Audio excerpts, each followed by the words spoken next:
noches, soy Luis Novarecio, estos Animales 2020, día 71 de la cuarentena obligatoria, día 71 del confinamiento social obligatorio. Hoy vamos a hablar de lo que pasa médicamente, pero también vamos a hablar de lo que está pasando políticamente. Ya está sentada con nosotros Chiche Dualde. Gracias, Chiche, por estar con nosotros. No, gracias por invitarme. De enorme experiencia en la provincia de Buenos Aires en la cuestión social, que es una gran muestra de lo que está ocurriendo en una circunstancia en donde ayer, con Carlos Camburian, nuestro médico invitado, decíamos, atención con las fechas. 6 semanas más nos lleva hasta el 5 de julio. 10 semanas más nos lleva hasta el 2 de agosto, pero Carlos ponía el 25 de junio como un hecho muy importante respecto de la posibilidad de que las camas estén saturadas, por lo menos en la capital federal. Hoy hubo declaraciones de Carla Bisotti, hoy hubo declaraciones de las autoridades sanitarias. Carlos, ¿qué podemos decir hoy? Buenas noches. Del tema sanitario en sí. Hoy te voy a dar indicios de que lo que decíamos ayer de la fecha podría llegar a estar sucediendo. Hoy te voy a dar algún indicio. O sea, hay que mirar mes que viene como 25 de junio como un tema central. Hay que mirar día a día. En el medio de esto, la política. Estamos hablando de lo que está sucediendo con la política. Javier Calvo, buenas noches. ¿Cómo estás? ¿Qué tal, Luis? La política se sigue tensionando. Hoy la justicia, un fiscal federal, imputó a Mauricio Macri y Gustavo Arribas, Silvia Magalani también, por el presunto delito de espiar ilegalmente. Y atención, se va a sumar a eso una denuncia del Instituto Patria como blanco de esa investigación ilegal. Algunos creían que el caso Susana Jiménez pasaba por la frivolidad, puede salir, no puede salir, ¿por qué sale una persona que tiene dinero?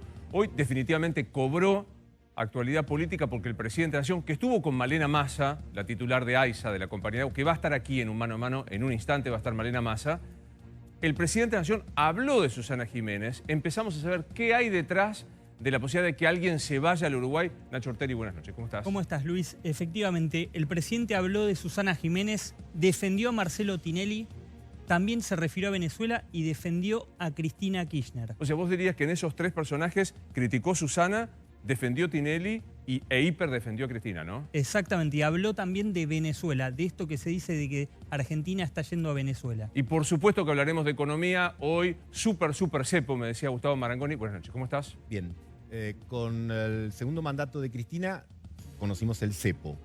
En la última parte del gobierno de Mauricio Macri, el cepo reforzado. Al inicio de Alberto, el super cepo.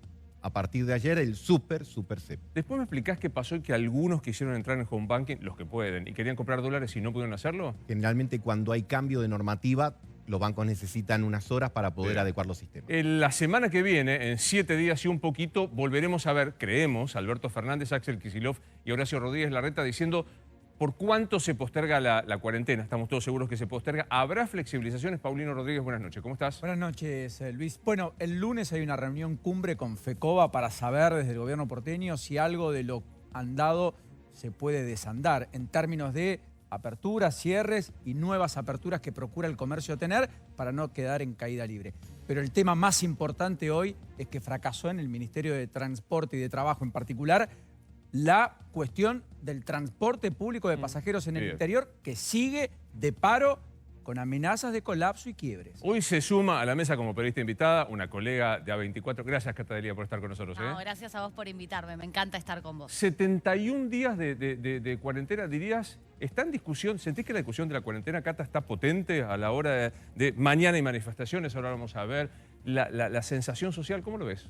A ver, la gente tiene todo su derecho de manifestar libremente, hay libertad de expresión, libertad de protesta, en todo caso hay un decreto y un artículo del Código Penal que se aplica si vos incumplís y se tendrán que hacer cargo de sus acciones, pero más allá de eso, a mí me parece que yo dejaría en manos de los expertos, médicos, los infectólogos que asesoran al gobierno, el tema de si cuarentena sí o no. O cuarentena. En 40 minutos se termina el permiso para que vos circules, el viejo permiso. Tenés que estar reempadronado. Caso contrario, decía Cata, se va a aplicar el Código Penal. Me dicen que va a haber muchos controles entre la provincia de Buenos Aires y la ciudad. Chiche, ¿cómo ves el cumplimiento de la cuarentena en su provincia en general? Más o menos.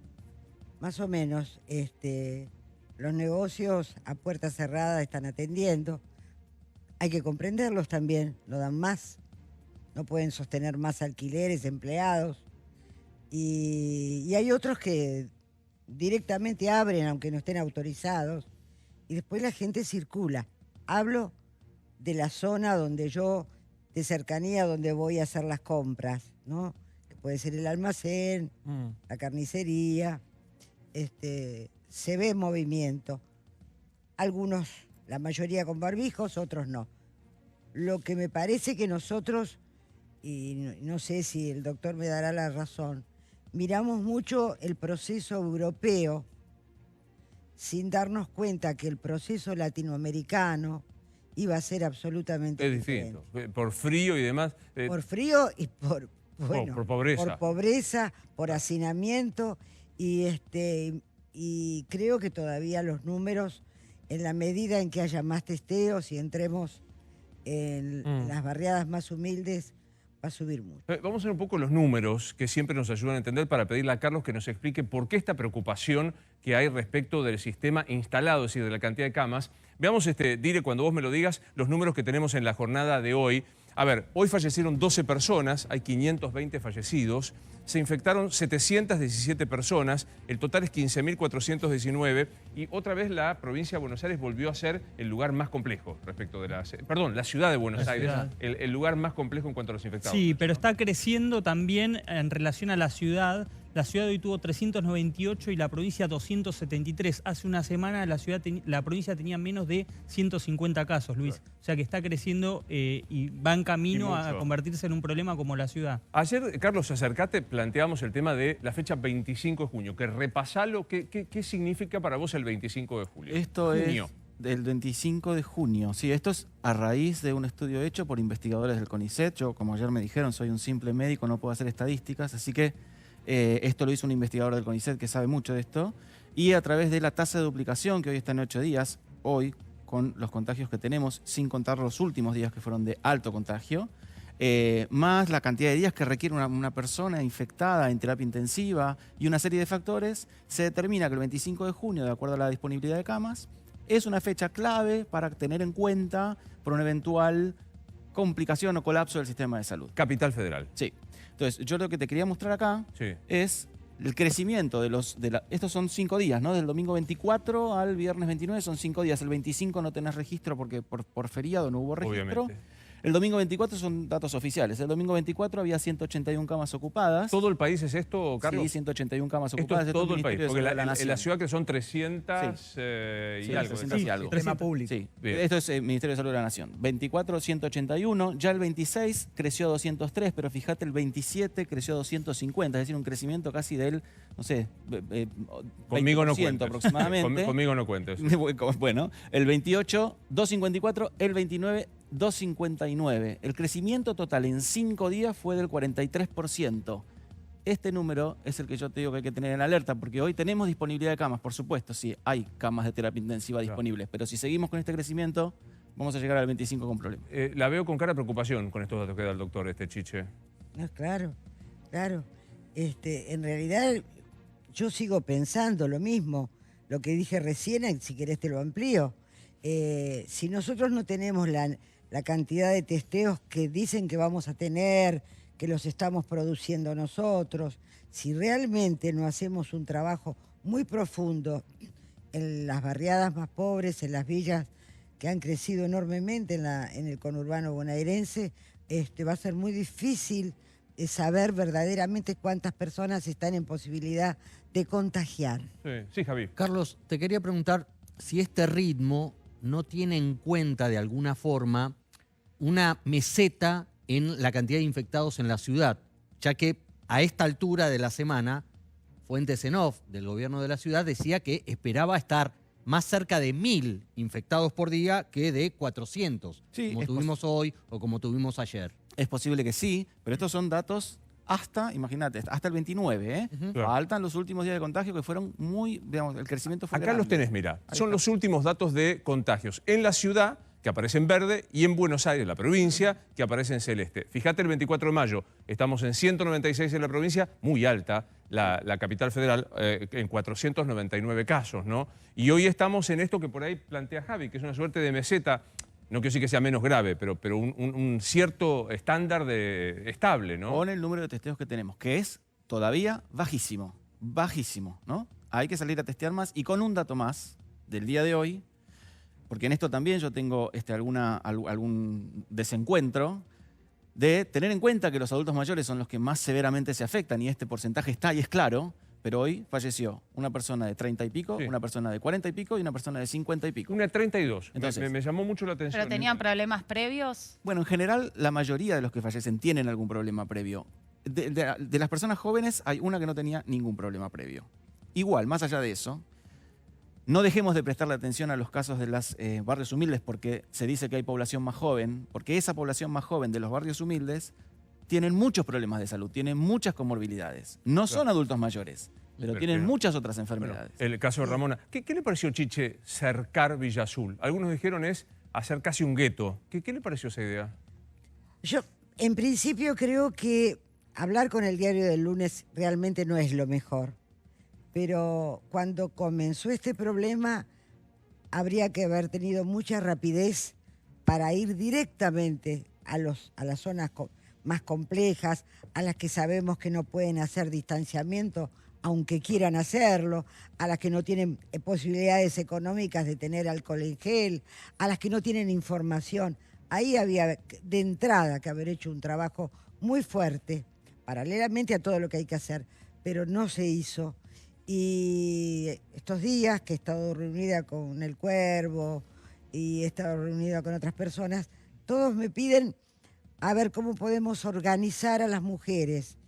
Y el otro día fue una mujer a Villa Azul que yo le pedí por teléfono hablar con el equipo de La Roque. Y le decía cosas muy sensatas. ¿Ustedes llevan un listado? Le preguntaba. ¿Ustedes llevan un listado de a quienes le dieron alimentos? No. Bueno, hay que saber a quiénes le damos. ¿Vuelven las manzaneras?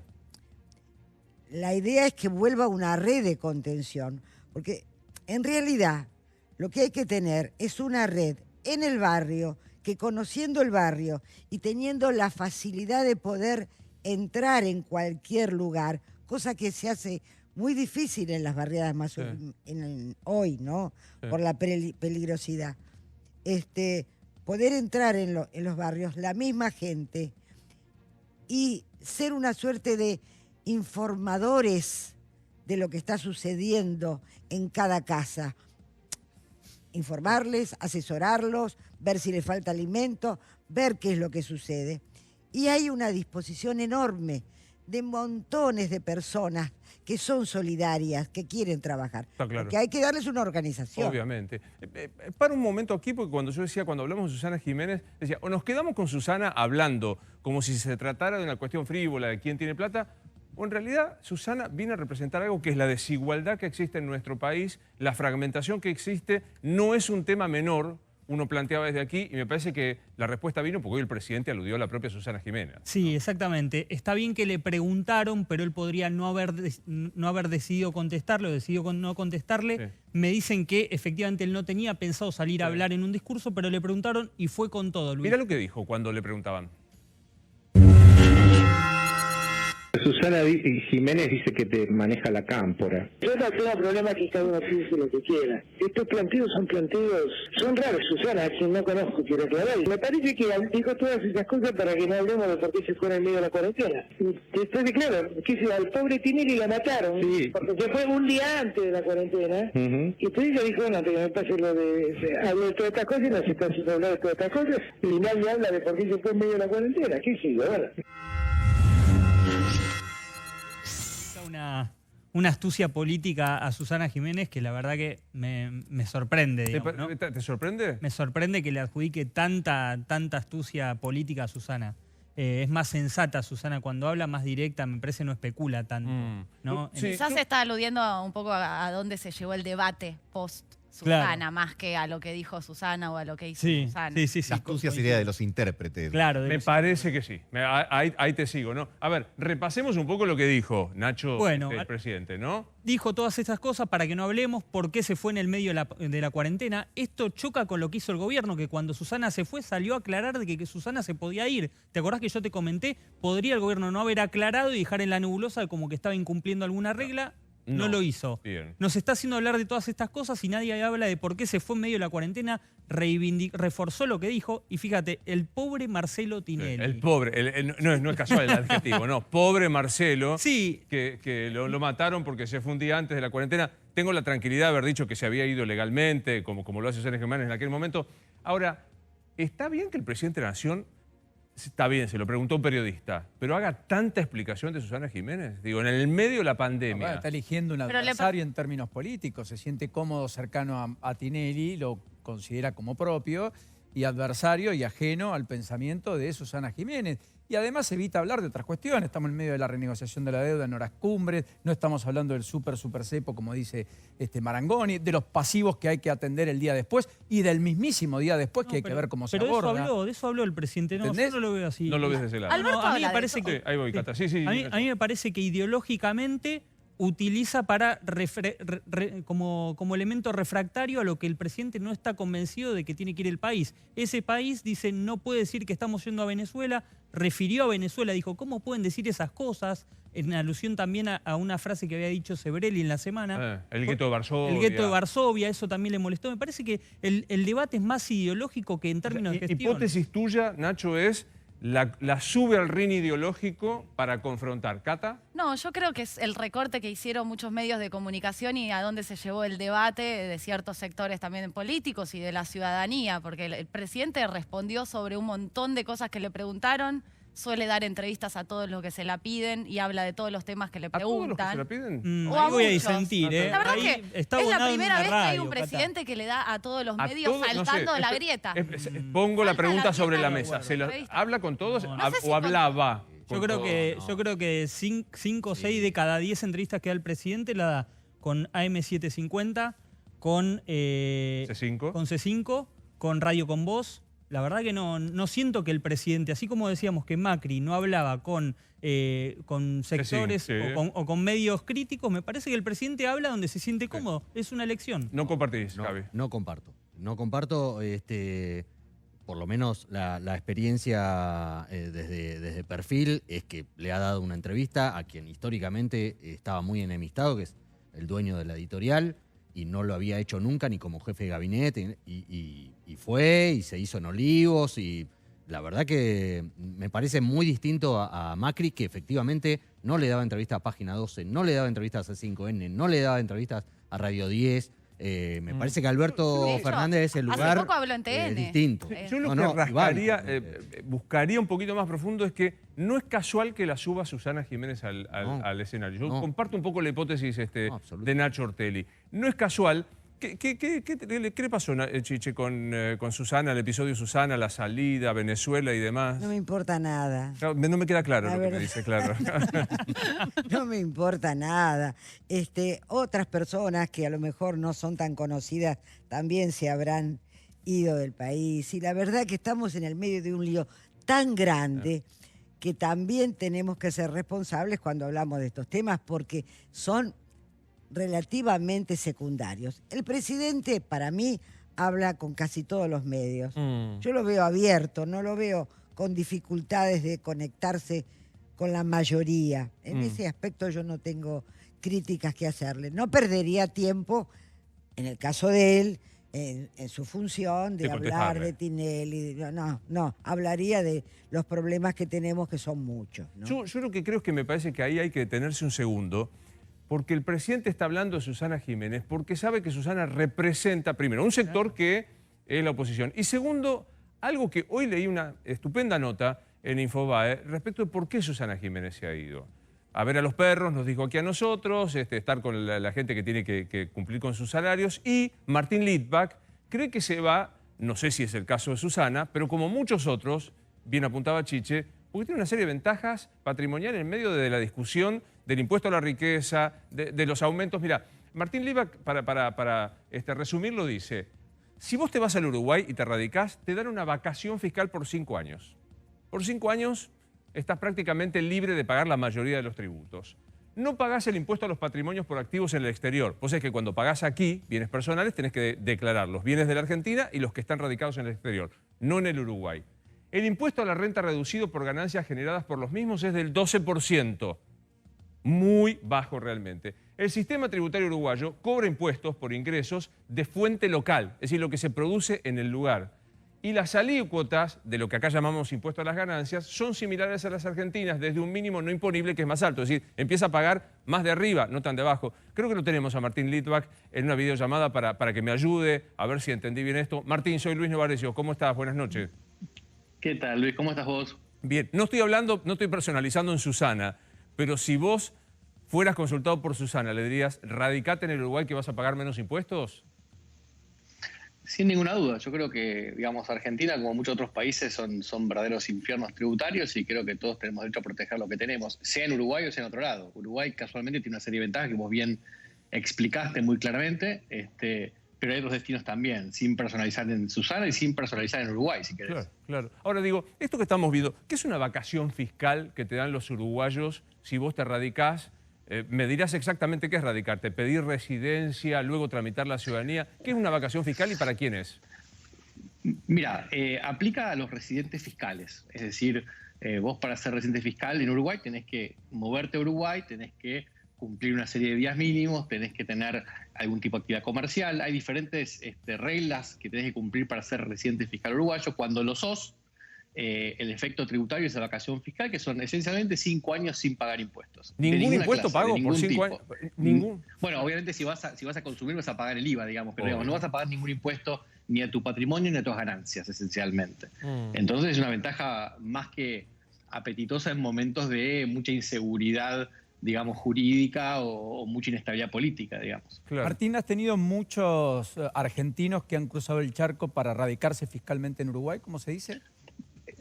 Mira, esto es una tendencia que cada vez que Argentina se pone un poco más complicado, un poco más inestable, aparece o resurge, digamos, y esto es un movimiento que se está viendo, te diría yo, de las PASO. Ni siquiera es un tema de ahora del rumor del impuesto a las grandes fortunas o impuesto patria, es algo que empezó ya con las PASO y hay mucha gente, de hecho, que entre las PASO y las elecciones presidenciales se fue al Uruguay y no volvió, o después de las presidenciales. Ahora hay una nueva oleada dentro de lo que la cuarentena permite, no, digamos, públicamente, no solamente está el caso de Susana, hace poco salió el caso de Marcos Galperín, que ya lo había hecho antes. Claro. Hay mucha gente que está allá y me parece muy bien no personalizarlo porque no es el punto. El punto es que hay una gran cantidad de argentinos que está yéndose del país porque ve que sus patrimonios están siendo, entre comillas, atacados por una serie de impuestos que se vuelven confiscatorios. Esa es la realidad del país en este momento y no hago una lectura política, sino fáctica, digamos.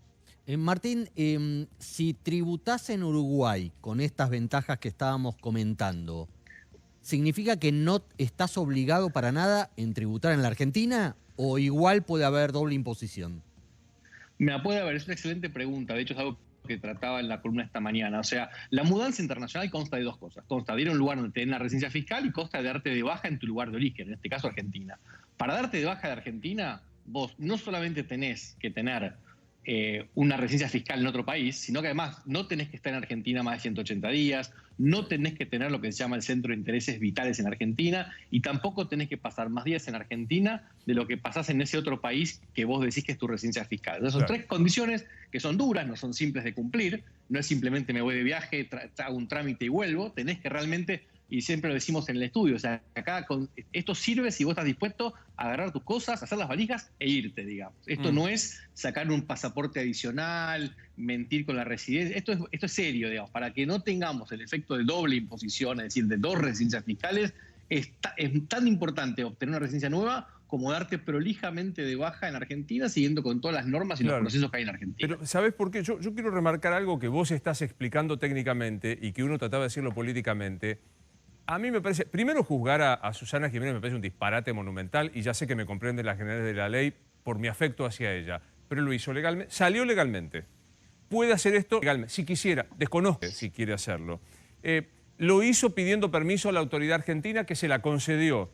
Yo creo que el caso Susana, y me parece que hay que sacarlo con nombre y apellido, demuestra algo que está pasando en la República Argentina, que es un fenómeno, para mí va por ahí que Alberto Fernández habla de Susana Jiménez. Primero porque genera una dialéctica amigo y enemigo entre los pro-venezolanos y el otro. Y segundo porque se está dando cuenta que hay un sector que se está aprovechando de estas ventajas que está dando el Uruguay para radicarse allí y de esta manera está empezando a decir, estamos complicados, digamos, ¿qué pasa si grandes fortunas? Vos decías que hay muchos argentinos ¿Te animás, Martín, a decir cantidad o patrimonios que representan, fortunas que representan estos que se han establecido en Uruguay? No, la verdad que es imposible saber cantidad. Te digo que es un movimiento que se nota en números. A ver, de cualquier manera, el impuesto a las grandes fortunas, digamos, es un impuesto que todos sabemos, lo sabe el gobierno y lo sabe la oposición, que no es un impuesto que va a recaudar, es un impuesto ideológico. Aun cuando lo cobren efectivamente y lo aprueben y afecten esas X miles de familias, es un impuesto como bienes personales, de hecho, no son impuestos que recaudan. Eso lo sabe todo el mundo, el presidente lo dijo, de hecho, en un reportaje hace pocos días. Hay 5 impuestos que representan el 80% de la recaudación y no es bienes personales uno de ellos. Entonces, acá hay otro tema que es ideológico. Y por eso creo que hay muchas familias que están yendo, porque no están de acuerdo con lo que ven o con la dirección que ven que el país está tomando. Hoy es este impuesto, mañana puede ser otra cosa, digamos. Claro, y yo quiero decirlo porque ya estoy viendo, me diría Jorge Asís, que no te importe porque en cualquier caso va a venir el insulto, estoy viendo el análisis. En medio de la pobreza que hay, de los 10.000 pesos de la IFE, no estamos discutiendo esto. Estamos discutiendo un poquito algo que intenta trascender esto, que es qué matriz económica plantea el Uruguay y cuál la que plantea la Argentina para cuando salgamos de esta pandemia. Porque digo, me parece que, hoy yo te leía, corregime, que en la Argentina tenemos algo así como 165 impuestos contra 16 o algo así en el Uruguay. Sí, cualquier país normal tiene abajo de 10 impuestos de los relevantes, digamos. Argentina tiene 165. Es complicado, digamos, vivir tributariamente en Argentina. Entonces creo que esto va mucho más allá de este impuesto puntual, que habrá que ver cómo queda y si gente que se fue tendrá o no que pagarlo, pues tampoco se sabe hoy cuál es la fecha de corte. Pero el problema que tiene Argentina es que tiene un sistema tributario que castiga el ahorro y la inversión. Claro. Y la realidad es que los países que crecen son países que en todo caso castigan el consumo y fomentan el ahorro y la inversión. Sí. Entonces ahí no tenemos un problema a nivel tributario, que ojo, no es de este gobierno, es del anterior y del anterior y de hace muchos años. Acá está el sistema tributario argentino, hay que cambiarlo de cuajo, digamos. Hay que barajar y dar de nuevo. Esa es la realidad. Es que de esto se trata, digo. Yo sé que parece una excentricidad pensar el país que viene, pero yo creo que no lo es. Que obviamente el presidente de la Nación, Ginés González García, Daniel Arroyo, los afectados a la pandemia tienen que estar en la pandemia, pero alguien debería pensar qué tipo de país vamos a tener, porque en algún momento, afortunadamente, esto se va a terminar. ¿Qué sistema tributario tenemos? ¿Qué reforma judicial planteamos? ¿Qué sistema de coparticipación tenemos? Sí, Nacho. Sí, Martín, ¿cuántas veces les cambiaron las reglas de juego a los contribuyentes en el Uruguay? ¿Tenés presente en los últimos 5 años si hubo tanto cambio de reglas de juego como ha habido en la Argentina? No. A ver, Uruguay es un país que, de hecho, hace 15 años tenía una presión fiscal inclusive mucho más baja. El Frente Amplio ha aumentado impuestos, pero nunca en forma retroactiva, nunca más allá de la lógica. Uruguay es un país que tiene, lo decía Luis antes, hablaba del sistema judicial. El problema principal de Argentina es la seguridad jurídica, el segundo es el tema impositivo. Entonces hay que resolver estas dos cuestiones. Uruguay tiene una seguridad jurídica muy fuerte para lo que es Latinoamérica, muy fuerte, y tiene un sistema tributario bastante lógico, que por supuesto tiene errores. Yo de hecho los he marcado muchas veces y he hablado con gente en Uruguay, yo viví 10 años en Uruguay, tenemos oficinas allá, estoy muy activo en Uruguay y hay errores para mejorar, pero dentro de la lógica, todos los sistemas tributarios son perfectibles. El de Argentina realmente casi que no tiene nada que rescatar. Claro. Y vuelta, no es culpa de este gobierno, eso es un tema histórico.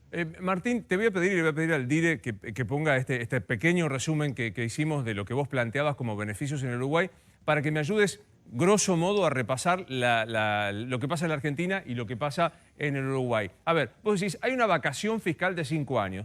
Yo me radico tributariamente, impositivamente en Uruguay, por 5 años no pago ningún impuesto a nada. En la Argentina, ¿hay una invitación? Digamos, ¿hay algún tipo de vacación fiscal para el que se viene? No, para nada. Nada. O sea, acá no tenemos ni 5 años ni 5 minutos.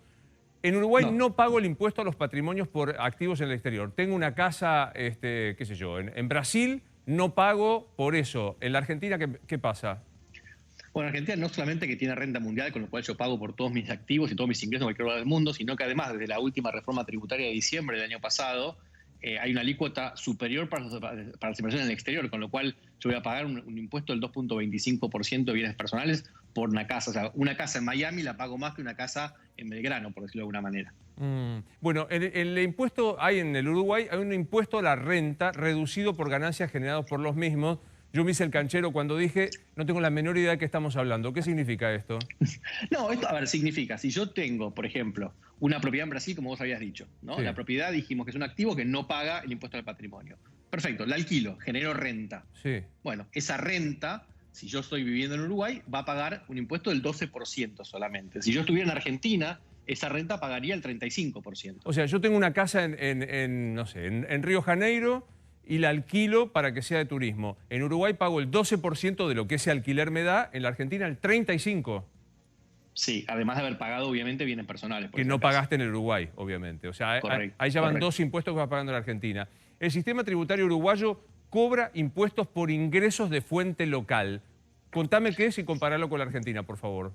Mira, tradicionalmente hay dos sistemas tributarios en el mundo. Está el sistema de renta basado en la fuente local, que es si yo vivo en un país y produzco en ese país, pago impuestos, y lo que viene de afuera no pago impuestos. Y está el sistema argentino, de muchos países del mundo también, donde es renta global, con lo cual no importa dónde yo genero el impuesto, yo voy a tener que pagar igual. Uruguay antes era un sistema puro de renta local, con lo cual, por eso funcionaba offshore para muchos países. Hoy es un sistema mixto, donde si yo produzco en Uruguay para el exterior voy a pagar, pero si, por ejemplo, parte de mi renta viene de viajes que hago al exterior por Latinoamérica, porque vendo cosas por el resto del continente, el tiempo que yo puedo estar vendiendo cosas fuera de Uruguay, no voy a pagar impuesto en Uruguay. Voy a pagar solo por lo que estoy haciendo desde el suelo uruguayo, digamos. Y acá en la Eso Argentina me no. permite pagarme. Acá en No, la no, Argen- toda Argentina es renta mundial. Es renta mundial. Yo cualquier peso que gane en cualquier lugar del mundo, voy a pagar el mismo impuesto. Sin contar el tema, obviamente, de la liquidación de la divisa, porque en Uruguay me entran dólares a la cuenta bancaria en libre y en Argentina los tengo que entrar a un valor que no es el real, digamos. Y O sea, ahí el tenés otra- impuesto, otro claro, y el tema. impuesto a las ganancias es similar al del argentino, pero empiezan a pagar los que más ganan, no tan bajo como en la República Argentina, la base Sí, imponible. En la Argentina el mínimo no imponible, depende de qué dólar uses, está en unos $300, básicamente. Digamos, en Uruguay está en 800, por decirlo de alguna manera. Entonces, para la gente más humilde es una diferencia importante, y hay salarios relativamente buenos que no van a pagar impuestos a las ganancias o que van a pagar muy poco impuestos a las ganancias. Después sí, las alícuotas son parecidas, en Uruguay llegan prácticamente al mismo porcentaje que llegan en Argentina en los salarios más altos. Bien. Gracias, Martín, por esta clase de derecho tributario, materia que detesté durante toda la vida, pero que la has hecho muy amena, así que muchas gracias. No, gracias a vos, Hasta un abrazo luego, para todos. por favor. Chichi, ¿cuántos años hace que está en política? Bueno, yo ingresé en la política activa en el 97. Ahora, si interpretamos la política de otra manera, acompañé a Eduardo siempre en el área social desde que Desde él siempre, fue asumió. concejal. O sea, claro, depende de lo que interpretemos. Ocupar un cargo o No, ir a una no, no. elección fue a partir del 97. Conocer la provincia. Conocer la provincia desde que él era concejal en Lomas de Zamora. ¿Cómo definiría el momento social en la provincia de Buenos Aires? Es un momento muy complejo que tampoco viene de ahora, ¿no? Es un proceso en el que lamentablemente muchas personas que han estado conduciendo los destinos de la provincia no son de la provincia. Y la provincia es muy compleja. Tiene una enorme diferencia entre el conurbano, que en el 99, cuando nos fuimos, tenía 3 millones menos que ahora de habitantes, y la provincia interior, Claro. que tiene... Es otra historia. Otra historia. Es otra historia. Y se ha ido complejizando la problemática social con la aparición de nuevas patologías sociales. Hasta ese momento, permanentemente en mi trabajo social, se ingresaba a cualquier barrio humilde con absoluta tranquilidad. Hoy la gente, para salir a trabajar, salen de a 2 o 3, tienen dificultades, se ha complejizado mucho en muchos años, ¿no? Bien. Pero yo noto una diferencia muy grande y está muy difícil el conurbano. ¿Cuánto de miedo hay al coronavirus? Los otros días mostramos una encuesta que decía que ni aun cuando se levantara, si le dieran permiso a los bonaerenses para salir, se flexibilizara la cuarentena, el 80% no quiere salir porque tiene miedo. ¿Coincide con ese Yo miedo? no creo tanto en las encuestas estas. A mí me parece que hay gente que sí verdaderamente va a cambiar de hábitos y va a seguir cuidándose, y gente que no. Yo todos los días pienso en ese tema. ¿Qué va a pasar después de la pandemia? ¿Qué va a cambiar en nosotros como sociedad, en el mundo y acá? ¿Qué va a cambiar? Yo no sé si todo el mundo se lo toma tan en serio, porque hemos visto varias acciones en este último tiempo, de reuniones, de fiestas, que pareciera contradecir lo que uno interpreta que debería ser el cuidado, ¿no? Sí, comparto con usted. Gracias por venir, la espero prontito. Gracias. Gracias. Venir. Un gran saludo, Eduardo. Gracias. Y gracias al doctor Camburian. Empiezo a hablar por el tema de los comercios, ¿no? Pues, todos estamos dando por sentado de que el sábado que viene, como muy bien dijo Javi, se posterga por 15 días, todo esto. ¿Qué dice FECOBA, que es la Federación de Comercio? ¿Hay alguna posibilidad de flexibilización, Paulino? Yo te diría que hoy en la cabeza de Rodríguez Larreta está la idea de, primero y fundamentalmente, evitar el pico famoso, la congestión en los hospitales. O sea que yo veo que hay más apertura, si querés, que la que muestra el mismísimo presidente en términos iniciales, más allá de la buena relación y sintonía entre ellos, pero que abrieron un poquito y quintuplicaron los casos. Entonces hay temor. Y el temor paraliza. Y en el temor que paraliza vos tenés 135.000 comercios, 225.000 empleos directos, que van a ser menos, sin dudas, en los próximos 3 meses. Restaurantes, hoteles y café. Si vos sumás a los comercios este sector, que es el último que va a abrir, probablemente estás en 440.000. Yo me quiero detener, porque si no lo vamos a seguir de algo. Es apabullante la cifra que vos das. 135.000 comercios, 225.000 empleos directos y 450.000 personas que trabajan en lo que vos muy bien decís va a ser último flexibilizado. Claro, cuando sumás serían 200.000 más solo en la ciudad de Buenos Aires para restaurantes, hoteles y café. Claro. Y aparte vos pensás que acá el subsidio está para lo que va en blanco. La mayoría o una parte importante del ingreso de cualquiera que atiende en un restaurante o en un café tiene que ver con la propina. Eso, por supuesto, no está mensurado ni hay apoyo oficial al respecto. Estaban abiertos el 45% del total. Un 30% era no esencial. Bueno, la medida de cierre en las calles comerciales implica que el 12% de los que había... De todo el comercio. Claro, de todo el comercio. O sea que 12.000 están cerrados. Avenida Corrientes y otras. Las ventas cayeron más del 50%. Tampoco hay certidumbre que vos abras y vendas rápidamente. Pero la verdad es que si vos abrís, como ha pasado en distintos lugares del interior del país, de a poco va increyendo. Hay un algo. De hecho, la encuesta del 80% de que la gente no saldría choca con la realidad de lo que pasó con experiencias testigos como Mar del Plata. Abrieron un fin de semana y toda la gente volcada a la calle. ¿Cómo vivís eso, Cata? Digamos, esta pelea, ¿no? Que digamos, si cerrás, colapsás más lo económico, pero si abrís, generás más circulación del virus. Sí, yo creo, Luis, que Alberto camina desde que pasó lo de la pandemia en un campo minado, porque encima heredó un país en una crisis tremenda económica. Entonces, a mí, yo la verdad es que estas decisiones le elijo confiar al equipo de expertos que lo asesora y que dicen que obviamente que entienden y tratan de que el Estado esté y mejore, porque tiene que ser mucho más eficiente, no es solo llegar a las villas, es cómo llegas a las villas. Y la verdad es que hoy seguís hablando, yo hago laburo social en UNA hace 11 años y no llega el agua en un montón de lugares, no llega el A31. De hecho está Malena Massa, que se va a estar la titular de AISA, que fue muy dura en la crítica hacia la ciudad por el tema de la no llegada del agua, las obras que se habían paralizado, la dificultad que fue abastecerlos con camiones. La urbanización que no llegó para todos los habitantes y las obras que no se hicieron durante la gestión del gobierno de la ciudad durante un montón de años que, a ver, no es echarle la culpa a un gobierno, a un político en particular. La verdad es que la situación de pobreza estructural que tiene el país tiene muchos nombres, muchas caras, muchos responsables, pero hoy en día la pandemia en el mundo y sobre todo en la Argentina desnuda una desigualdad muy fuerte. Total. Entonces, cuando yo escucho lo de los comercios y todo, obviamente entiendo si vos te estás fundiendo, pero yo elijo creerle al equipo de expertos que está asesorando al gobierno, que dicen, mirá si vuelven a trabajar, se enferman todos y es una crisis peor. Pero me quedan 2 temas antes de irme a charlar con Malena Massa. Uno que es el tema Rivas y la denuncia de los espías, y el otro, breve, el súper cepo. A Rivas, que era el señor 5, junto con Magdalani, que era la señora 6 de los espías en la época de Mauricio Macri, imputados. Sí, los empieza a investigar el fiscal Dilelo y va a haber novedades malas, probablemente, porque se va a sumar con pruebas, supuestamente, el Instituto Patria, el corazón de Cristina Fernández de Kirchner mientras era opositora, con supuestas pruebas de que la AFI de Mauricio Macri y Arribas también los espiaba ilegalmente. Ayer Aníbal Fernández dijo, hay prueba documental, hay papeles. ¿Vos crees que a esto se estaba refiriendo? Yo creo que a esto se estaba refiriendo y va a haber novedades pronto respecto a eso.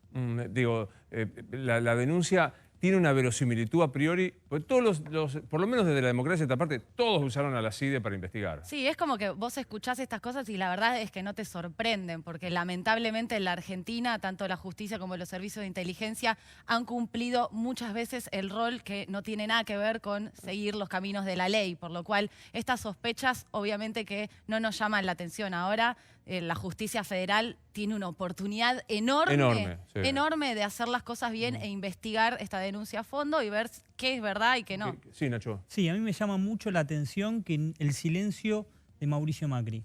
Me llama muchísimo No va a la hablar, me atención. dijeron que de ninguna manera va a hablar. Y del radicalismo. Pregunté efectivamente que si iba a hablar, me dijeron que no, y como bien dice Javi, el radicalismo guarda silencio porque uno de los perjudicados o que presuntamente sufrió esta situación fue un radical. Un espía radical. Exactamente. El espía radical al que le ponen... Vila.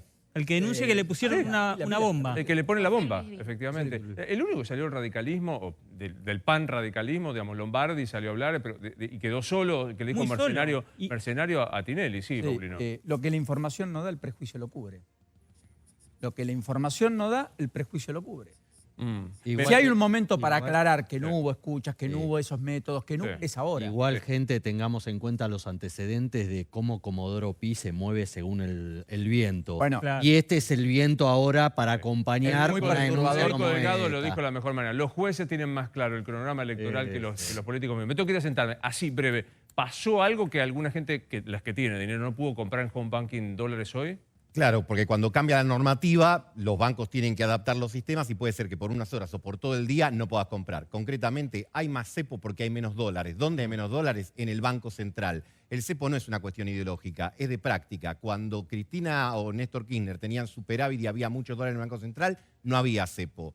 En la época de Macri, hasta la elección, o un poquito antes de la elección, o hasta el 2018 que empezó la corrida cambiaria, no había cepo. Después tuvo que ponerlo el propio administrador. Y ahora que tenés menos de 10.000 y demanda de importadores, pocas exportaciones y algunos que se quieren cubrir, volvés a un super cepo recargado. Está claro. Muchas gracias a todos, Paulino, Javi y Nacho. Un saludo a todos los compañeros de A24. Un placer tenerla por estas pampas, para decirlo.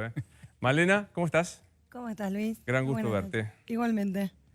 Primero, ¿cómo la estás llevando personalmente a esta situación de la pandemia? Y bien, me parece que mejor que otros. Le decía el otro día a mi hermana que me preguntaba cómo estaba, que bueno, que por cómo soy y por cuál es mi compromiso, que estoy contenta que me agarró en un momento en que puedo hacer cosas. Me hubiese vuelto loca a lo mejor estando en mi casa o en un lugar donde no podía hacer nada. Y, por supuesto, después hay momentos que pienso, estoy en la calle, me estoy exponiendo. ¿Tus hijos? Tengo hijos, vuelvo a mi casa, tengo hijos. Pero no tengo temor porque nos cuidamos todos. Y por otro lado, si las trabajadoras y los trabajadores de la empresa que tengo que conducir, AISA, están todo el día en la calle, todo el día en las plantas, todo el día en los pozos, están todos trabajando para garantizar el servicio, ¿qué voy a hacer? ¿Yo me voy a quedar en mi casa? Hoy te vi particularmente emocionada cuando se inauguraba y bautizabas a una tuneladora con el nombre de Eva en homenaje a Eva Duarte con el presidente allí. Es increíble, digo, a vos te toca enfrentar algo que es una deuda enorme de la democracia argentina, que es la falta de agua potable, nada menos, en un país como la Argentina. Sí, y de saneamiento global, las dos cosas. Sí, claro. En realidad es infraestructura sanitaria, con eso nosotros vamos a bajar un montón la morbimortalidad de los argentinos y las argentinas y sobre todo de los más chiquititos, de los niños y niñas. Así que, por un lado, me parece que es una responsabilidad enorme y por el otro es un gran desafío. Y estoy contenta porque para Alberto Fernández, para el ministro Gabriel Catopodis, realmente es una prioridad. Digo, muchas veces se dicen cosas y después no se hacen. Estamos tan acostumbrados a veces los argentinos a que se digan cosas y después no se hagan. Y en estos 5 meses que llevamos de gestión, yo puedo decir, sobre todo por lo presupuestario, que realmente es una prioridad. En una Argentina que heredamos quebrada, en una empresa que cuando llegamos estaba no solo era deficitaria, estaba sobreendeudada, bueno, y la verdad es que nos pusimos a trabajar, empezamos a mirar la planificación, le cambiamos un poco la mirada, nos pusimos a trabajar muchas horas, se trabajaban pocas horas en la empresa, no hablo de los trabajadores, no hablo de... El cuadro de dirección, claro. De quienes dirigían la empresa, trabajaban pocas horas, empezamos a trabajar mucho y ahora, a partir del 1 de abril, reactivamos todas las obras que estaban paradas, que eran 93 frentes de obras parados. Trabajamos en los procesos licitatorios de 40 obras más y además estamos llegando a un acuerdo con Fonplata, que es un fondo de cooperación internacional por el que vamos a abrir 187 obras a través de Agua Más Trabajo y Cloacas Más Trabajo, que es un programa bastante utilizado en una época que se desarmó los últimos 4 años, pero que lo importante es que hace las cañerías, lleva el agua y la cloaca a la casa de la gente, al barrio de la gente, con la propia gente del barrio, y además le agregamos ahora una cuota adicional para mí muy beneficiosa, que es la paridad de género, ¿no? Las cooperativas tienen que ser mitad varones, mitad mujeres. Malena, hubo un episodio que fue la Villa 31, que yo lo mencionaba, ¿no? O sea, la no existencia de agua, la denuncia de los vecinos, un ruido entre el gobierno de Horacio Rodríguez Larreta y tu empresa. ¿Me contás, pasado el tiempo, con la tragedia de la muerte de algunas personas, qué fue eso? La verdad que el ruido fue ruido y a mí no me gusta el ruido político, porque cuando los políticos nos peleamos, invisibilizamos los problemas de la gente.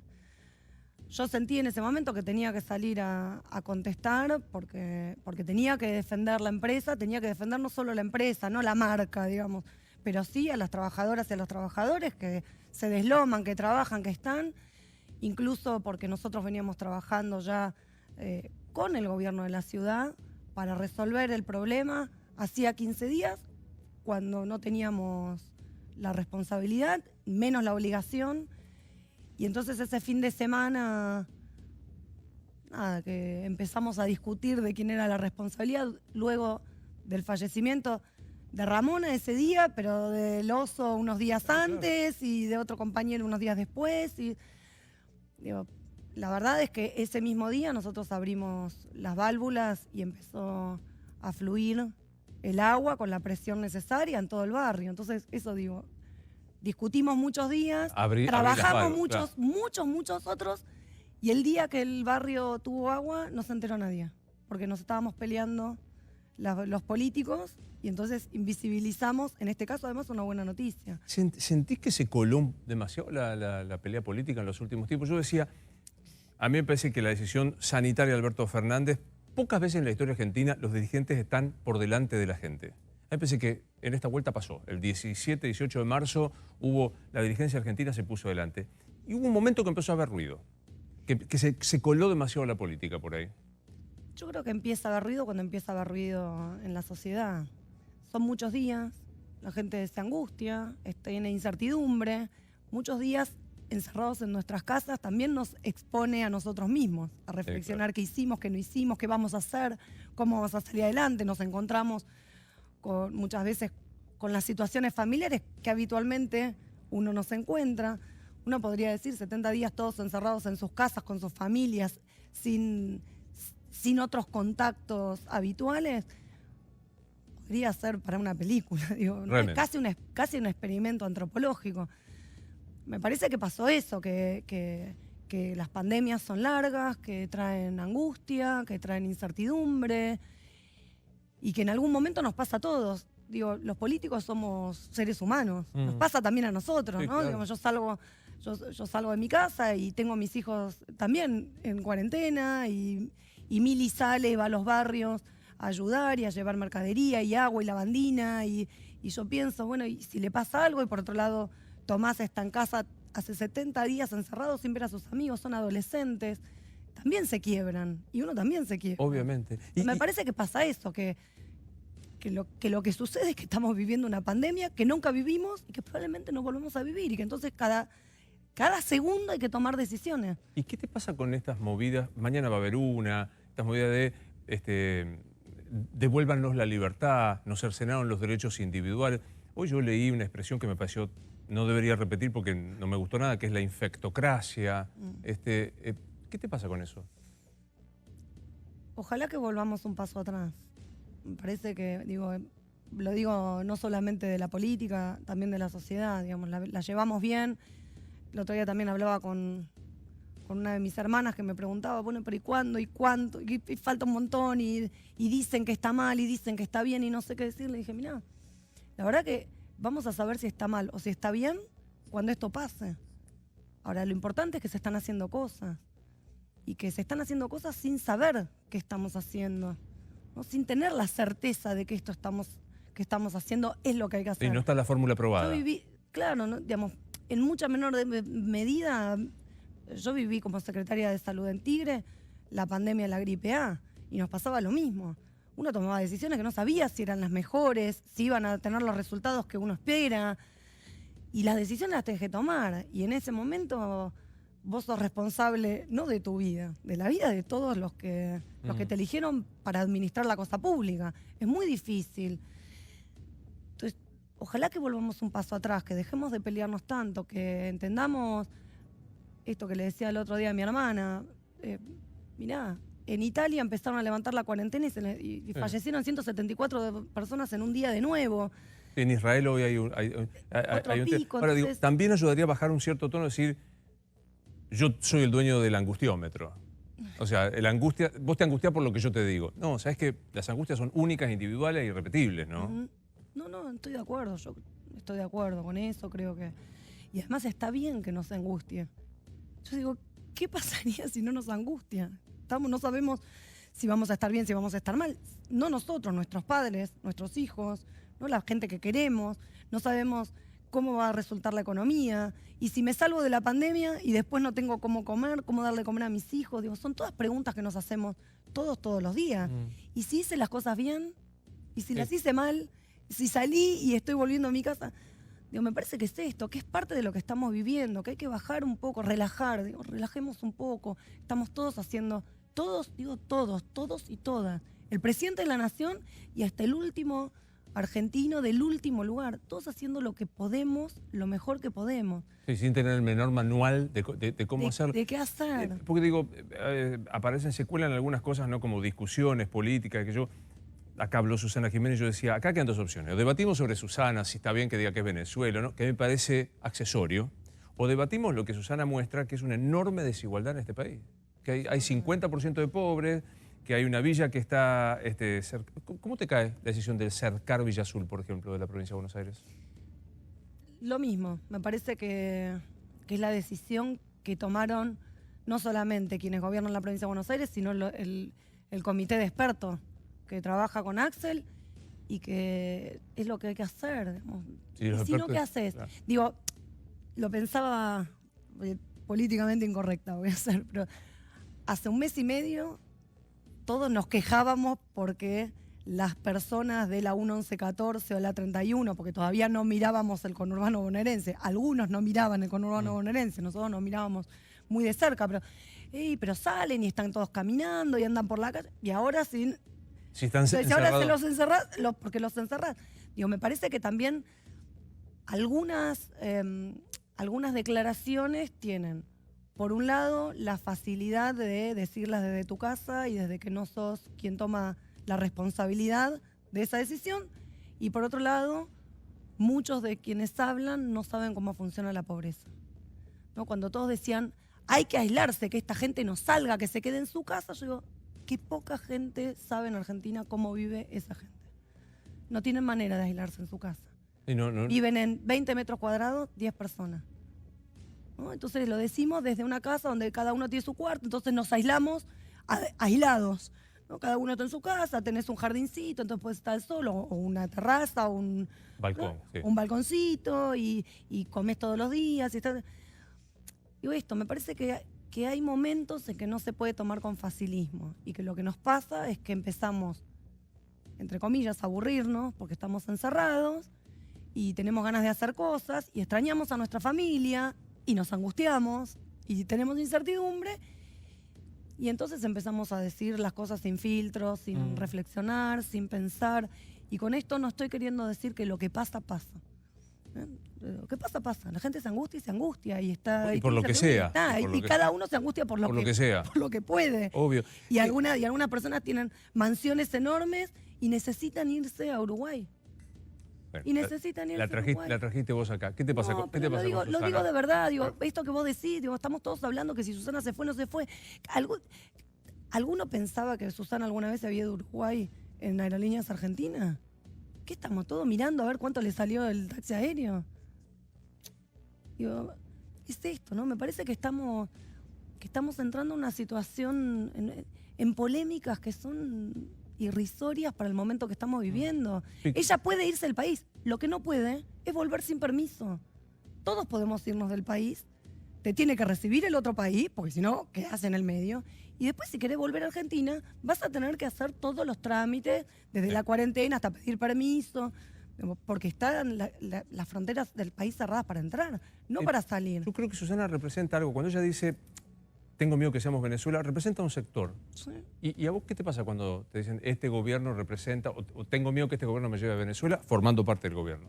No, me parece que son algunos temores que durante la campaña, que cuando armamos la coalición no pudimos, ¿no? Fantasmas que no pudimos terminar de cerrar y que cuando empezábamos a gobernar de una manera distinta se nos vino la pandemia. Nadie creyó en diciembre. Claro. ¿No?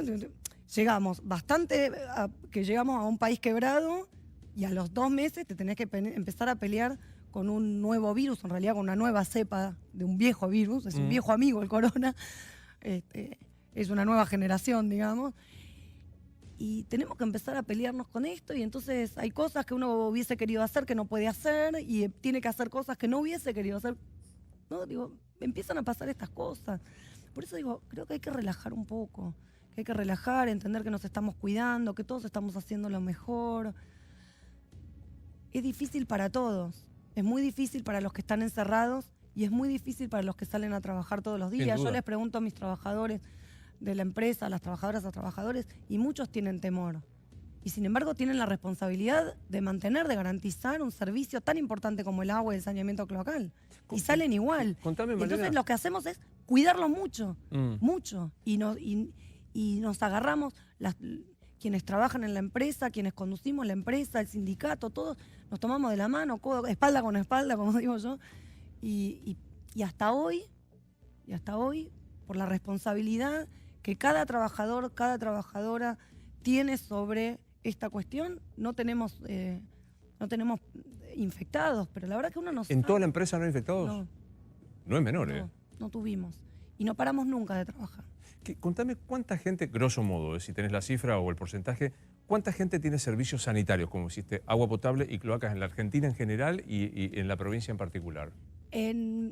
AISA tiene un área de concesión que es Capital Federal y 26 municipios del conurbano bonaerense. Los 26 municipios más poblados.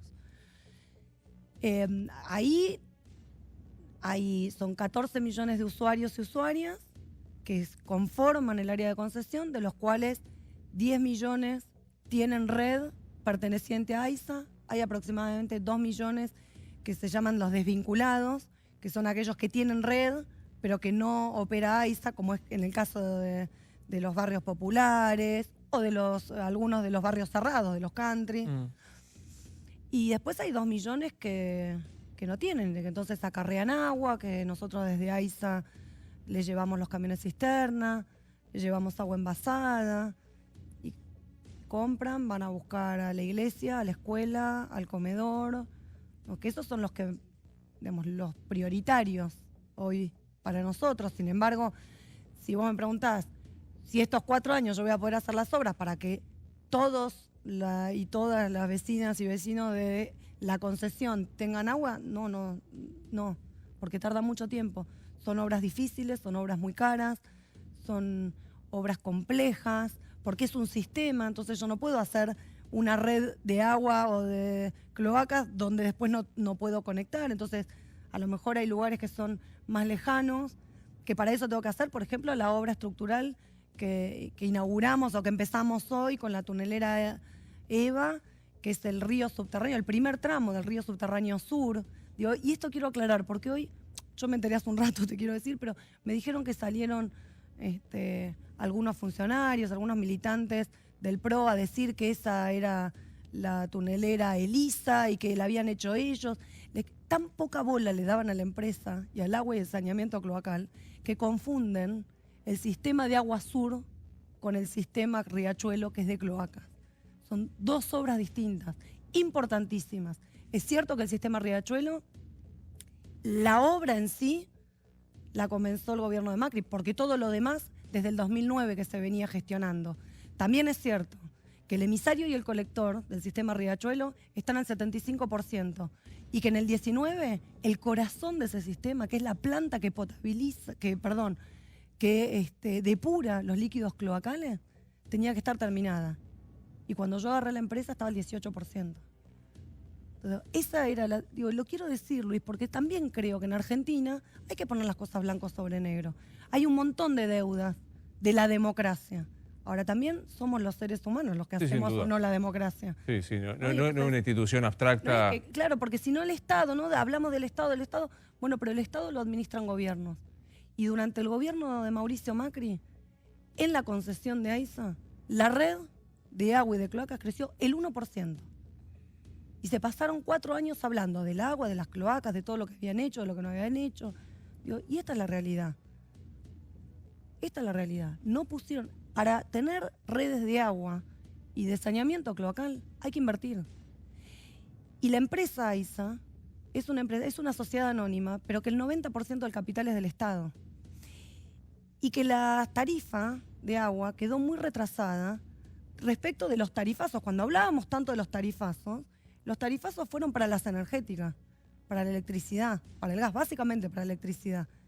Y el agua, como no era negocio para nadie se preocupó. Y quedó retrasada. Y uno de los insumos más importantes que tiene la empresa es la electricidad. Entonces eso desfasó un montón el presupuesto. Por otro lado, para sacarle a la gobernadora Vidal de encima un lío, y como no podían cumplirle con la coparticipación que le habían prometido, sacaron de la empresa APSA 9 municipios y se los trasladaron a AISA sin los recursos económicos. Dame un segundo que quiero seguir hablando un poco de esto, porque a mí me parece que también la red sanitaria, como dijiste, cloacal y de agua, demuestra la desigualdad, digamos, que es increíble. Eva, le pusiste a la tunelera. Si Evita, viste que es la clásica de ustedes los peronistas, que los gorilas nos encanta preguntar. si Evita viviera, ¿sería albertista? Yo creo que si Evita viviera, seguiría peronista, y Alberto es peronista, y este es un gobierno peronista. Y para Evita, donde hay una necesidad... Hay un derecho. Hay un derecho. Y yo creo que parte de lo que tiene que hacer el gobierno de Alberto, una parte muy importante, es que donde existe esa necesidad y nace un derecho, hay que buscar la manera de que nuestros vecinos lo puedan ejercer. Porque si no es esto, digo, nosotros podemos hacer el río subterráneo. Sí, claro. Que es para 2,5 millones más de personas, que estamos ampliando la planta de Bernal para que haya 1 millón de metros cúbicos más de agua, pero si después no hago la red, que llega a la puerta de la casa y las personas no pueden hacer la conexión domiciliaria, es ficción. Es la nada misma. Es ficción. Me quedé con que si Evita viviera sería peronista y Alberto es peronista. ¿Este es un gobierno peronista o kirchnerista? Peronista. Te la voy a entregar a la frase porque me la dijo una vez un gran peronista. Cuando yo le preguntaba si Evita viviera, ¿qué sería? Y me dijo, si Evita viviera sería la jefa. No haga más preguntas. Una pequeña pausa y hablamos un poquito más de lo que viene para aquellos que están desconectados del sistema de agua potable, del sistema sanitario. Después de la pausa lo hablamos con María. En 4 años no puedo solucionar este problema para 2 millones de personas. ¿Cuándo? Si se sigue con las inversiones. Y va a depender mucho de cuánto presupuesto haya, pero por lo menos 10 años. 10 años. Sí. Si se sostiene en el tiempo estos Si se sostiene en el tiempo, si no pasa ninguna cosa con el medio ambiente, si no cambia algo en el terreno. Digo, son horas muy difíciles. Hoy la tunelera que bajamos, EVA, no Elisa, que Elisa es del otro sistema, trabaja depende de la pendiente, entre 15 y 27 metros abajo del nivel donde nosotros nos paramos. Es muy difícil, muy difícil. Es un túnel que va a tener 23 kilómetros de largo, que tiene 4 metros de diámetro. A 27 metros. A 27 metros para abajo, por donde va a pasar un montón de agua, un río. Estamos haciendo un río con agua potable para llegar cuanto antes a todos los hogares. Pero a mí no me gusta mentir. Yo no voy a decir que en 4 años voy a hacer el 100% de agua ni el 100% de cloaca. Yo lo que digo es vamos a hacer todo lo que se pueda. En esta Argentina quebrada, con una empresa en una situación delicada, y vamos a trabajar 12, 14 horas como venimos haciendo hasta hoy. No solamente los trabajadores que están todo el día, ¿no? Hay guardias de día y de noche todo el tiempo. Hoy además con menos cantidad de trabajadores, porque hay algunos que están haciendo el aislamiento como corresponde. Todos estamos trabajando muchas horas para llegar cuanto antes. Gracias por venir. Muchas gracias a vos. Estos Animales 2020, soy Luis Novarecio, será hasta el lunes.